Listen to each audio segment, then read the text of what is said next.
Legion Arms, the secondary weapon in Lies of P that allows the user to become Static Shock, Achilles, or Detective Go-Go Gadget.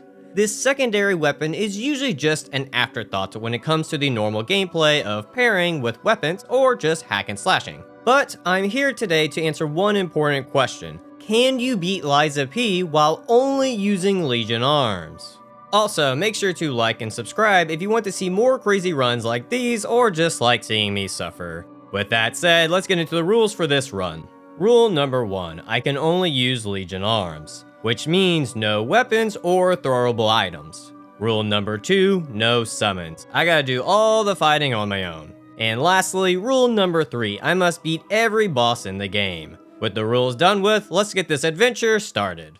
So, starting off with the class, I initially went with the Path of the Sweeper because I presumed with the high motivity it would help do more damage, but I will find out in not too long that was the wrong choice. With now having my class, I can start the run, and the first Legion arm the game gives you is the left arm of steel, a balanced weapon with a B in motivity and technique. It has two types of attacks. The Pimp Slap for slapping some robot bitches, or the United States of Smash, which is a charged attack that deals big damage. Also, for those who do not know, Legion arms have a Legion meter that once depleted you can no longer use the arm unless you have a Legion magazine to refill it, or have the Quartz ability Auto Charge Legion. Which brings us to our first wall. You cannot get Legion magazines until after you beat the first boss, and you cannot get auto charge until near the end of the P organ tree. So I'll be stuck with the 5 punches I have until I can level up.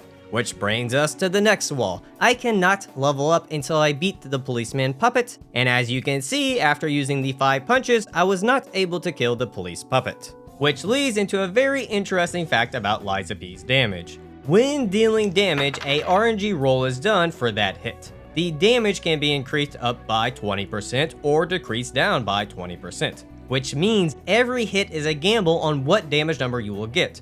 For example, my first hit could be 312, second hit could be 317, third hit could be 288, and the fourth hit 270. As you can see, there is no consistency. It's literally a dice roll on how much damage you will do, which you probably already figured out means I will have to consistently get high rolls to win this fight. Which sucks because you can get 4 high rolls, but 1 very low roll and it stops you from killing the enemy. Like right here where the police puppet only had 1% HP left. So this is where some experimentation comes in. First question I asked, does the game have counter damage?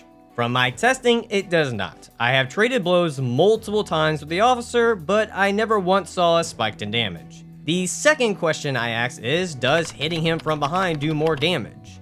This one is a bit confusing because it seems more often or not when hitting the puppet from behind, I had a higher ratio of damage than when hitting him from the front. But then I would get low numbers when hitting him from behind due to the RNG factor, leading to a possible placebo effect. But I just embraced it to help with my sanity in these endless testings. The third question was, can you ambush the police officer?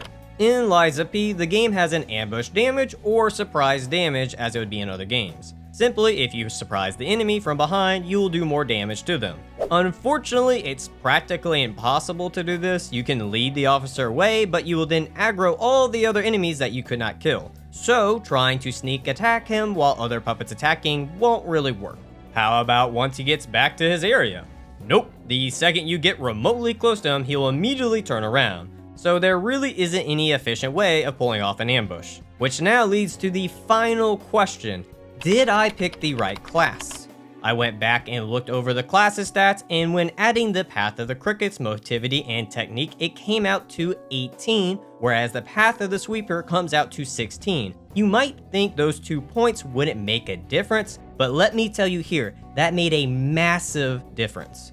This brought my Legion arm attack from 135 to 137, meaning I will have a slightly better chance of staying in the 300 damage range. The reason why this is good is that the puppet officer has 1,580 HP, which roughly means I need to get 316 damage for my average hit. So even with getting 300, if I get at least 2 high rolls in the 320 range, it will make up for the damage lost. Sadly though, I am still gambling, so it does not mean my other 2 hits won't be low rolls. Multiple times I got the boss to 1% HP to just be a few points shy of pulling this off. But after 2.5 hours, I finally had some good RNG, where I got a 323, a 315, and a whopping 329. I was so excited at this moment, my heart was racing like crazy.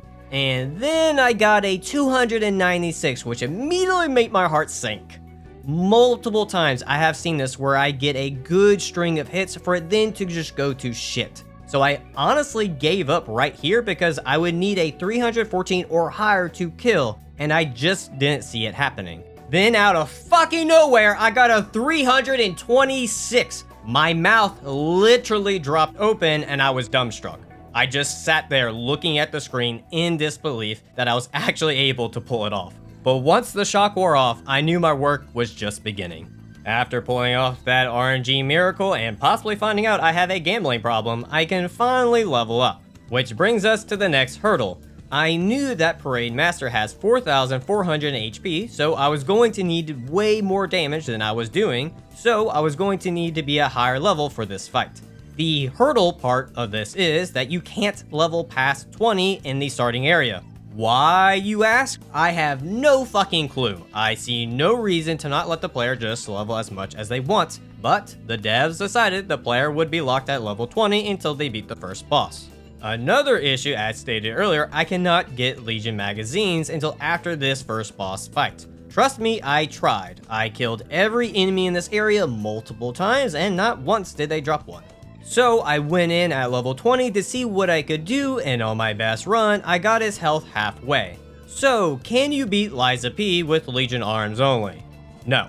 With the restriction that the devs put in place, it's just not possible. I tested multiple stat distributions for damage increasing, and the most hits I could get is 6 because it takes a lot of points into capacity to get an extra punch. So, with no other option, I had 2 choices. I could use a weapon and kill the boss, or try and stay true to the objective of just using Legion Arm and manipulate the game to give myself levels. I ended up going with the latter because I wanted to see if I wasn't restricted by the devs for levels, like in most Souls games, what level would I need to beat this boss. I also allowed myself to have Legion magazines because I see no reason why the player could not farm these in the starting area, and it would help with not insanely overleveling for this fight. Since having the magazine, it would increase my amount of punches from 6 to 10. Sadly, the player can only use 3 in a fight without any P organ abilities.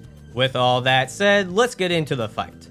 So, with being able to level and having Legion magazines, I started off with seeing if level 25 would do the trick. It did not. So, to save time, I went in increments of 5 when testing since it would take forever to test one level every time. Level 30 was definitely better, but the furthest I could lower his HP to was about 10% on repeated attempts. It wouldn't be until level 35 where I saw the potential to kill the Parade Master. It was on my 5th attempt of trying level 35 where I was able to get the boss HP to about 5%. Seeing that, I knew I just needed some good RNG to pull this off, and on my 7th attempt I was finally able to get consistent high rolls to finally win. Unfortunately, there's no relaxing yet. We still have Mad Donkey and Watchman until I can get a viable Legion arm.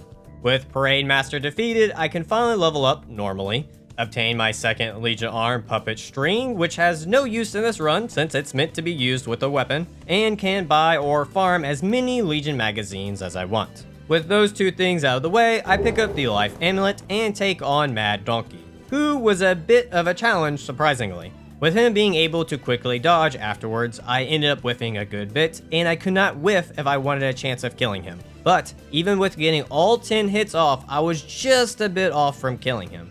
Mad Donkey has 4,696 HP, so 296 more than Parade Master, but it also seems his defense is a bit higher as well. So I got myself to level 40, made sure to do charge attacks after he finishes his red attack, and after he does an overhead attack for a guarantee hit. With just those few things, Mad Donkey went down.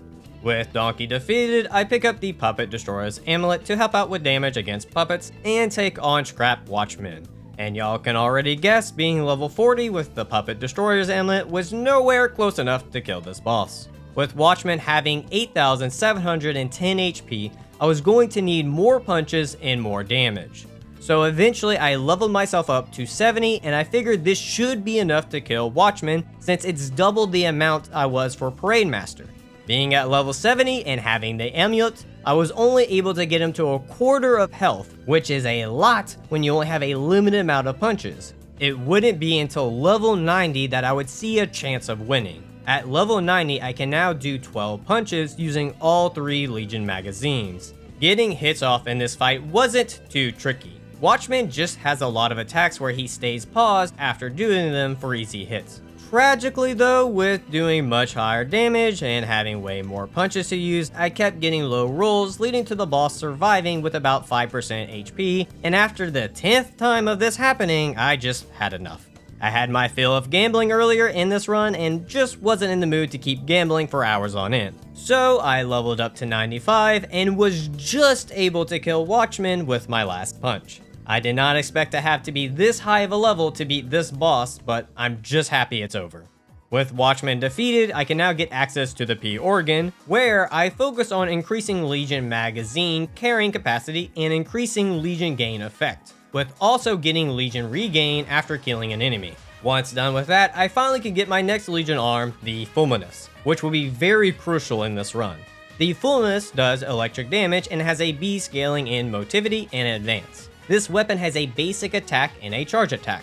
With no upgrades, the user has to stand still when using the weapon. At level 1, the user can now walk when using the weapon. At level 2, when charging the weapon, it can now leak discharge that can damage the enemy. And at the last upgrade, level 3, the fulminis can be charged further and now can deal massive damage while dealing massive stagger damage.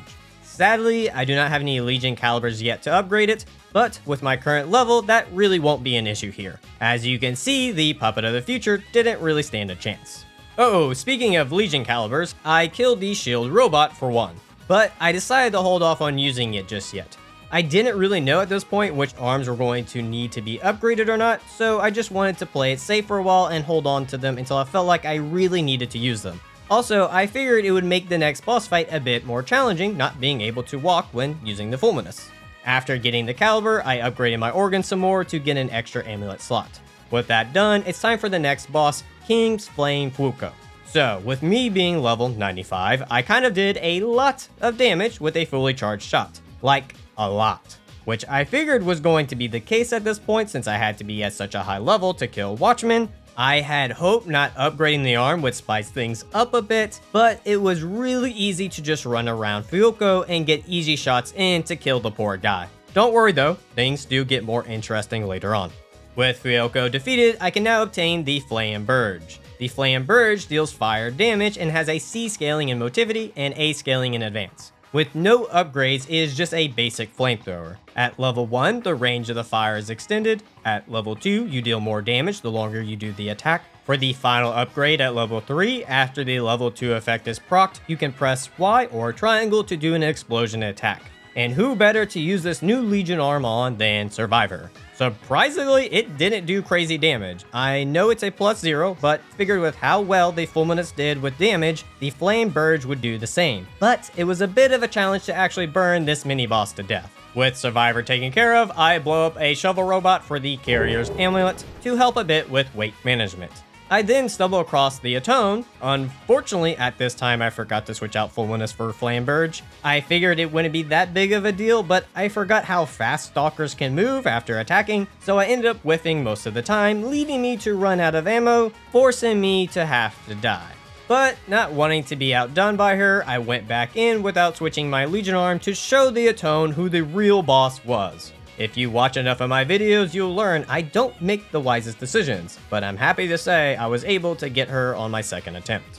After that little spat, I found Giangio, who gave me the cube, which I always forget that's in the game. But for this run, it will definitely be needed. Once having the cube, I get a Legion plug and a Legion caliber from the cathedral. I then find Aladaro and buy all the amulets because I have no clue if any of them will work with the Legion arms. Feeling a bit confident, I decided to go test my luck against fallen Archbishop Andreus with the Flame Burge. Phase 1 wasn't much of an issue. Phase 2, on the other hand, is a whole nother story. With the second phase having a full HP bar and the first phase taking 3 Legion magazines to kill, I did not have enough resources to kill this boss. So instead of immediately leveling up, I wanted to see if there was any other way to win. This is where I went to test out if Extreme Modification Amulet works with the Legion arm. And from what I can tell, it does not, or maybe it does, and I just can't tell because of the damn dice roll when it comes to damage. Either way, I decided to not use the amulet. I decided instead to use the Legion plug to get Falcon Eyes, thinking it would do a lot of damage. It did not do a lot of damage. Worst of all, it uses a lot of Legion for one shot, so I scrapped that idea entirely. With those two things not working, that only left with me leveling up. Interestingly enough, it wouldn't be until I was level 115 that I saw a chance of winning. But that's not to say this fight was easy. An issue I ran into while trying to kill this boss was keeping pressure. You see, just like the player can regain health back, the bosses can regain health back over time as well, which is a major issue when you have a limited resource to deal damage. Unfortunately, on my first attempt at level 115, I got hit a few times where it took me some time to get back in the fight, which allowed the boss to heal a good portion of its health. Upon realizing this, I made sure in my second attempt to stay on top of this boss no matter what to keep pressure, and it barely paid off. Near the end of the fight, I had to make sure to get burns off to counterbalance the healing because if I didn't, I would lose. Using my last magazine, I went all out hoping I would get lucky with high damage rolls, and the RNG gods must have been smiling down on me because on my very last tick, I was able to kill the boss. Now that is pure fucking luck right there. With Andreus dead, I upgraded my organ for another pulse cell and ran straight on over to the Black Rabbit Brotherhood. Trust me, nothing interesting happened in between these two boss fights. For the Brotherhood, I once again tried to use the Falcon Eyes, thinking it would be a good matchup since I could just focus on the older brother and shoot him from a distance. Sadly, that was not the case. Once again, this Legion arm uses so much resource that I wasn't able to kill the boss, which sucks because I really like the Falcon Eyes. So instead of leveling up, I decided to go with the fulminis to see if I could get the job done, and I'm happy to say it did. I would also like to point out how much fun this fight was when using the fulminis. Usually when having to deal with all the siblings at one time, it's rough. But I actually found it really fun weaving in and out of the siblings to get to the elder brother alone to hit him with a full charge shot. Now, it did get scary at a few points where I was only one hit away from dying, but luckily I was able to escape to continue the fight to eventually come out on top. With the Brotherhood temporarily defeated, I get access to the gold coin tree, which will come in handy in a bit. I also realized after the Brotherhood fights, you could get a Legion caliber next to the merchant outside of this boss area, which would have been handy for this boss fight to have the fulminis at level 2, but hey, it is what it is. No worries though, I got to test out my new leakage ability on White Lady, and she 100% approves of it. Mad Clown Puppet? Not so much. It ended up taking me 5 tries until I was finally able to blow up this annoying clown. I then get the incredible Vanini collection to buy some defense parts and the Carcass Butcher's Amulet. While at the hotel, I use the gold coin fruit to buy advanced wish stones to give me another way to refill my Legion arm. Before taking on the next boss, I made sure to upgrade my organ to get some more pulse cells, but more importantly to increase Legion magazine effect, increase Legion arm damage when having more than half a Legion, and quick wish stone use. With that, I was ready for the King of Puppets.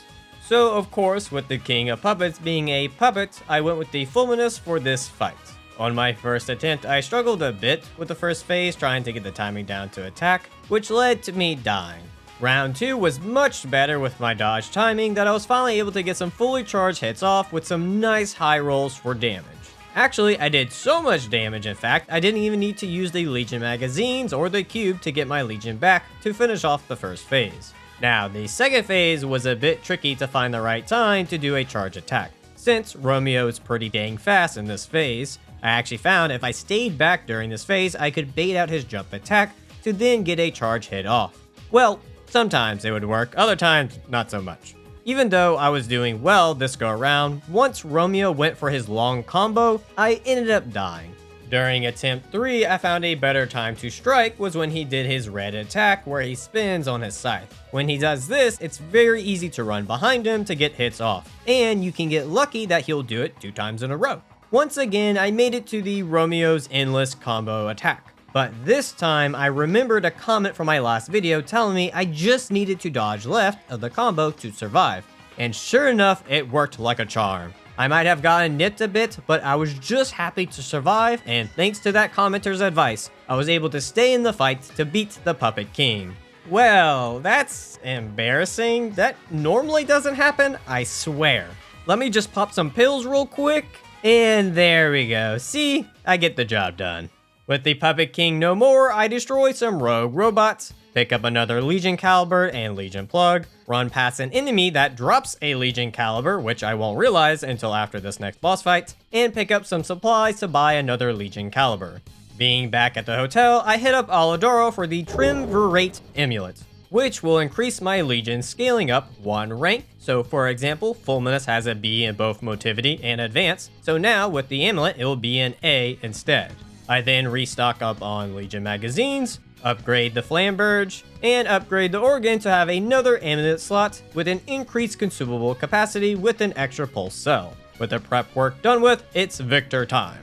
I tragically tried once more to give my beloved Falcon Eyes a chance to kill a boss. Y'all already know how this sad story plays out though. With Falcon Eyes not cutting it, I switched to Burge since Victor has a high resistance to electricity. Victor is shockingly easy to dodge and get hits in with the flamethrower. All I had to do in both phases was let him finish any of his combos and then shoot him with fire, which would then inflict burn onto him for take damage, leading to a relatively easy first try even without getting the Burge to +2, which would have made this fight a lot easier. After that chill fight, I went made sure to get the caliber that I ran past a second ago and upgrade the Burge to +2. Fought another annoying clown puppet for a Legion caliber, realized how easy it was to stun enemies with the Fulminis, making me realize I was sleeping on this insane Legion arm this entire time. Picked up another caliber, burned a zombie bear to death, because why not? And actually had an easy time with the damn Pinocchio puppet. Thank you, Fulminis, I really appreciate that. Blew up some bosses to take on the real boss of this area, the green monster of the swamp. And of course, he gave me a bit of trouble, but not in the way you would think he did. I of course ran into a DPS issue since the boss has a combined HP of 27,259, but the real interesting issue that I ran into was during his first phase when he would do his red charge attack. With red attacks needing to be parried to block meant dodging it was basically out of the question. On top of that, he would occasionally catch me in a combo and kill me. Seeing that this was going to be a bit rough, I decided to level myself up to 120, which was the winning ticket. But having the DPS doesn't mean you will win if you play poorly.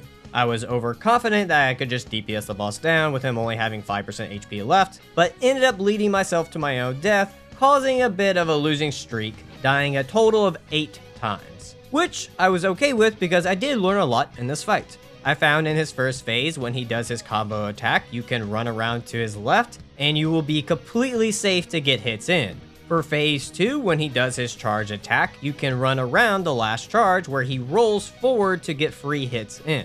When he does his red wind-up attack, you can just run around it to your right, and for his jump attack, you can do the same thing and just run around it. With learning these new ways to get hits in, I was easily able to get the green bastard down on my 9th attempt. With that small roadblock dealt with, I killed the Scorpion Dog for the Murderous Puppets Amulet, bought the Blue Guardianship Amulet, Liza P's version of the Ring of Favor and Protection, and traded in the Green Monster's Ergo for the Ghost Walk Amulet to be able to dodge red attacks. Before heading back out, I also upgraded my organ to get another cube use. I then used the Murderer's Amulet to murder a starving stalker, pick up the Carrier's Amulet +1, bought a Legion Caliber, picked up some supplies to get more calibers to finally max out the Fulminis. I then pick a fight with the Walker of Illusions where I just walked and dodged to the right to burn the Psycho to death to take on the Corrupted Parade Master, who apparently is very weak to fire because damn, his health dropped fast, which made a very quick victory. With those two taken care of, that leaves me taking on the Brotherhood again. This time, I decided to go with the Burge instead of the Fulminis. The reason I chose to do this is because all 3 siblings will be out from the start, and they are more aggressive this time, so it would have made getting hits off with the Fulminis a bit tricky. My overall strategy was to just burn whoever came close to me. Once I taken out one of the siblings, I just made sure to try and get the remaining 2 down low enough that I kill both before the elder brother pops out. Super easy win, right? Well, let's just say I didn't have the dodging time down packed for the elder brother, leading to me getting comboed to death. So on my second attempt when I got back to the elder brother this time, I decided to test something out. I was curious if I could just stand behind the pile of trash, if I could just hit him from there without being able to be hit by him, and funny enough, you sure can. So I abused the shit out of this and killed the big dum-dum. Speaking of big dum-dums, hello, Door Guardian. My first thought was to use Pandemonium for this fight since the Door Guardian is extremely weak to acid.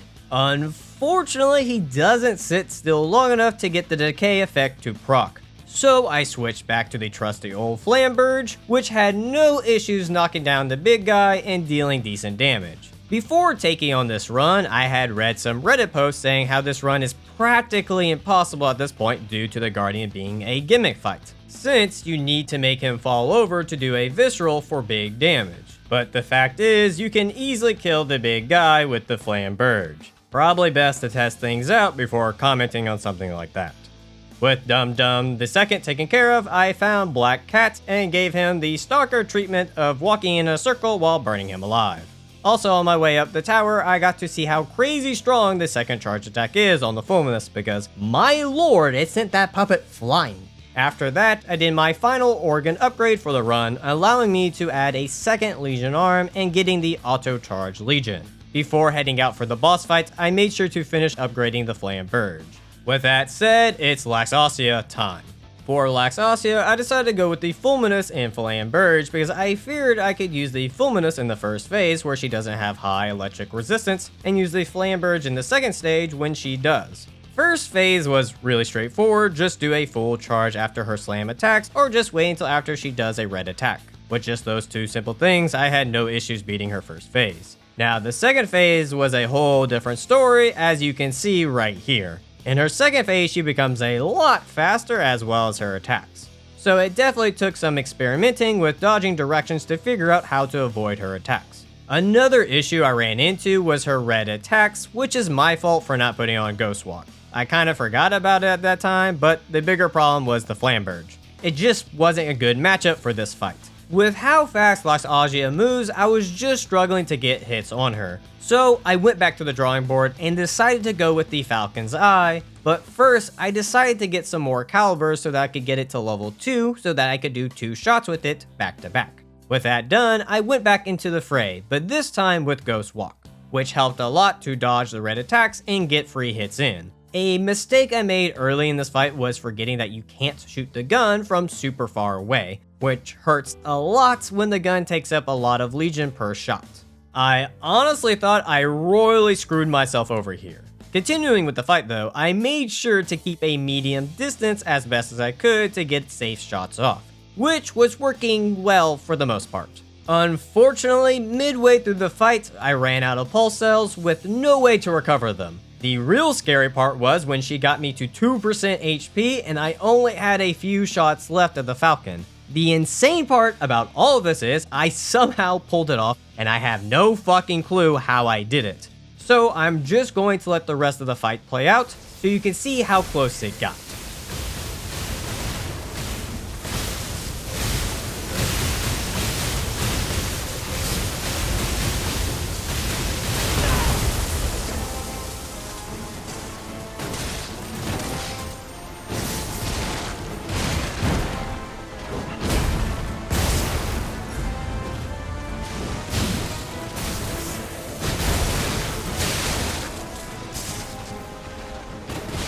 Even watching this back now, I am still baffled I pulled this off.